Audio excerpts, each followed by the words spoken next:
wildfire emergency in Oregon as it faces once-in-a-generation event, Medford under evacuation orders.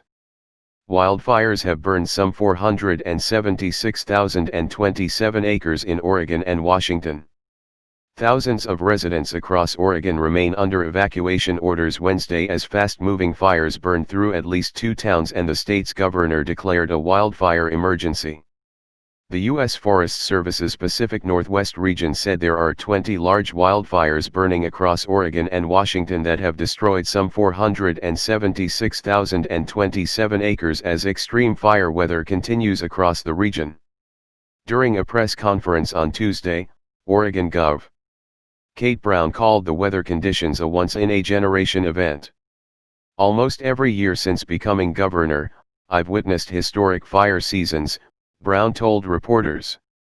"Yet this is proving to be an unprecedented and significant fire event for our state."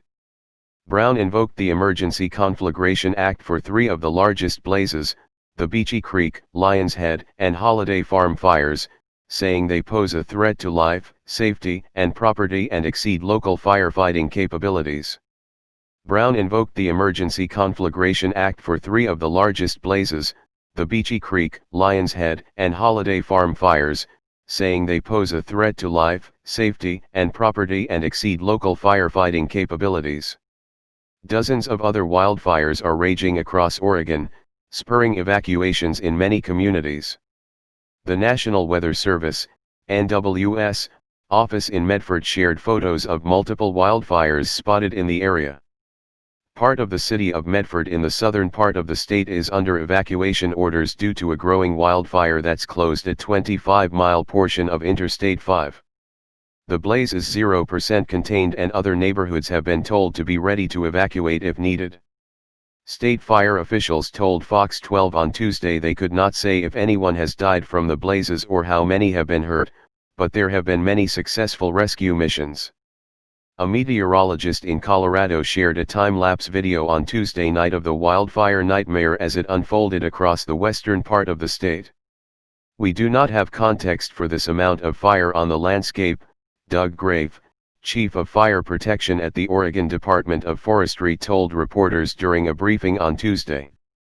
Those who have been forced from their homes have described having only moments to get out before the flames arrived. Sabrina Kent told Fox 12 she helped her parents evacuate first from a blaze burning near Salem, then got her kids and husband out. "We drove under a tree that had fallen over and there was burning limbs and it was like urgent and scary to get out," Kent said. The group then had to move a 3rd time from her brother's home as the wildfire approached. "It was like scary, I mean the whole hill was on fire and we could see a crack in the neighbor's barn door and the road to get out there was fire on the sides of it," she said. At least 2 towns have seen major damage from the blazes. Video from the Marion County Sheriff's Office shows flames sweeping through Mill City. Several structures can be seen burning in the video. Marion County Commissioner Kevin Cameron told the Statesman Journal that a firestorm had hit areas north of the Santiam River. Downtown Talent, Oregon appeared to also sustain major damage as buildings were seen burning. A major evacuation center has been set up at the Oregon State Fairgrounds in Salem as towns throughout the state have been threatened.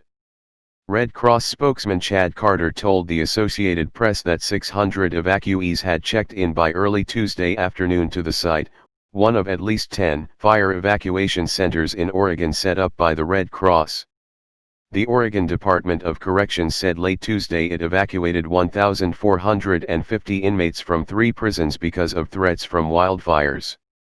Besides the threat of the flames, the fires are also turning the sky red in many portions of the state due to the thick smoke being generated, impacting air quality.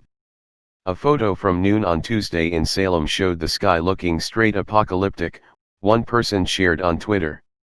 Several Oregon school districts postponed the first day of school on Tuesday due to power outages and emergency evacuations, Oregon Public Broadcasting reported. The weather pattern that's fanned the flames will remain a problem across the region. Red flag warnings stretch through western Oregon on Wednesday as gusty winds remain in the area. The worst of the winds are behind us, however, there is still plenty of wind to come Wednesday, the NWS office in Portland tweeted.